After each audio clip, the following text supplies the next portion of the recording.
Good morning, praise Lord. ദിവ്യ സന്ദേശത്തിലേക്ക് ഏവർക്കും സ്വാഗതം. പുതിയ നിയമത്തിൽ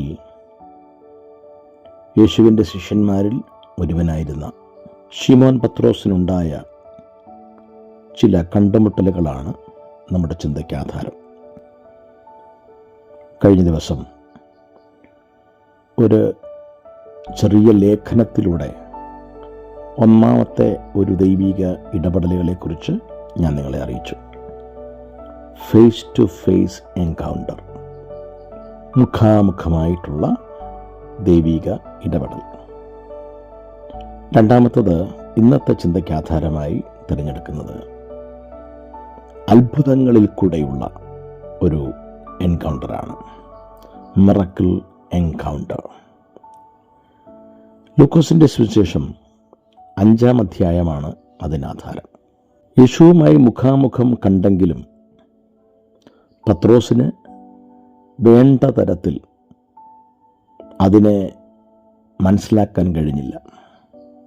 പലപ്പോഴും നമ്മുടെ ജീവിതത്തിലും ദൈവവുമായി നമുക്കുണ്ടായ ബന്ധത്തിൻ്റെ ദൃഢത മനസ്സിലാക്കാൻ പറ്റാതെ വരുമ്പോഴാണ് നാമും മറ്റ് മാർഗങ്ങളിലൂടെ, മറ്റു പാതകളിലൂടെ സഞ്ചരിക്കുന്നത്.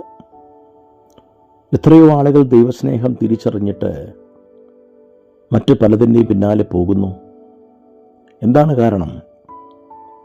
സത്യത്തിൽ ദൈവസ്നേഹത്തിൻ്റെ ആഴം എത്രമാത്രമാണ്? ദൈവം എന്നെ എത്രമാത്രം സ്നേഹിക്കുന്നു? ദൈവത്തിന് എന്നോടുള്ള പദ്ധതികൾ എന്തൊക്കെയാണ്? ഇതൊന്നും നമുക്ക് തിരിച്ചറിയാൻ പറ്റാതെ വരുമ്പോൾ അപ്പോൾ ചോദിക്കും, ഇതൊക്കെ എങ്ങനെ അറിയാം? ഒരുവൻ ദൈവിക ഏറ്റുമുട്ടലുകൾ അവനുണ്ടാകുമ്പോൾ ദൈവത്തോടൊപ്പം സമയം ചെലവഴിക്കാനും കൂടെ അവന് കഴിയണം.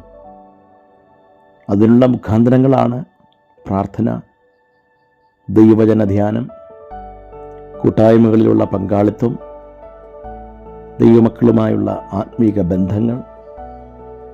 ഇങ്ങനെ നമുക്ക് ധാരാളം രീതിയിൽ ദൈവവുമായുള്ള സംസർഗത്തിൽ ജീവിക്കാം. നാം ഈ തിരക്കുള്ള ലോകത്ത് മറ്റെന്തിനൊക്കെയോ സമയങ്ങൾ കണ്ടെത്തി പോകുമ്പോൾ പലപ്പോഴും നഷ്ടമാകുന്നത് ദൈവസംസർഗത്തിൽ ജീവിക്കാൻ കഴിയുന്നില്ല എന്നുള്ളതാണ്. ഇപ്പോൾ നിങ്ങൾ ശിമോൻ പത്രോസിനെ നോക്കിയാൽ ക്രിസ്തുവിനോടൊപ്പമല്ല അവൻ പിന്നെ സഞ്ചരിച്ചത്. യേശു അവനെ കണ്ടപ്പോൾ തന്നെ അവൻ്റെ പേര് മാറ്റി. നീ ഇനി ശിമോനല്ല, കേഫ ആകും, നീ ഒരു പാറക്കഷ്ണമാകും, നീ ഉറപ്പുള്ളവനാകും, നീ ധൈര്യമുള്ളവനാകും, നീ ജയിക്കുന്നവനാകും എന്നൊക്കെയുള്ള പ്രോമിസുകൾ നൽകി. പക്ഷെ അവയിലേക്ക് എത്തപ്പെടാൻ പറ്റിയില്ല. കാരണം ഇതെല്ലാം കേട്ട ശേഷം അവൻ്റെ ജീവിതം പിന്നെയും കൊണ്ടുപോയത് അവൻ്റെ സാധാരണമായ വഴിയിലൂടെയാണ്, പ്രാരാബ്ദങ്ങളുടെ. കാരണം ഞാൻ മനസ്സിലാക്കി, ശിമോൻ പത്രോസ് എന്ന് പറയുന്ന ആൾ തൻ്റെ വീടിൻ്റെ ഒരു പ്രതീക്ഷയാണ്. അദ്ദേഹം ദൈവിക പ്രോമിസുകൾ അവനിൽ ഉണ്ടായിരുന്നെങ്കിലും തൻ്റെ സ്വന്തം ഇഷ്ടപ്രകാരമാണ് നീങ്ങിയത്. പലപ്പോഴും നാം ദൈവത്തിൻ്റെ വചനങ്ങൾ എത്ര കേട്ടാലും അതിനെ ദൈവിക വീക്ഷണത്തിൽ തിരിച്ചറിയാൻ കഴിയാതെ നമ്മുടെ ബുദ്ധി കൊണ്ട്, നമ്മുടെ കഴിവ് കൊണ്ട്, നമ്മുടെ പരിമിതമായ അറിവുകൾ കൊണ്ട് അവയെ പലപ്പോഴും ഒഴിവാക്കുകയാണ് ചെയ്യുന്നത്. ദൈവത്തിൻ്റെ പരമാധികാരത്തെ ചോദ്യം ചെയ്യുന്നവരായി നാം മാറുകയാണ്. അങ്ങനെ വരുമ്പോഴെന്താ അതിൻ്റെ പരിണിത ഫലം?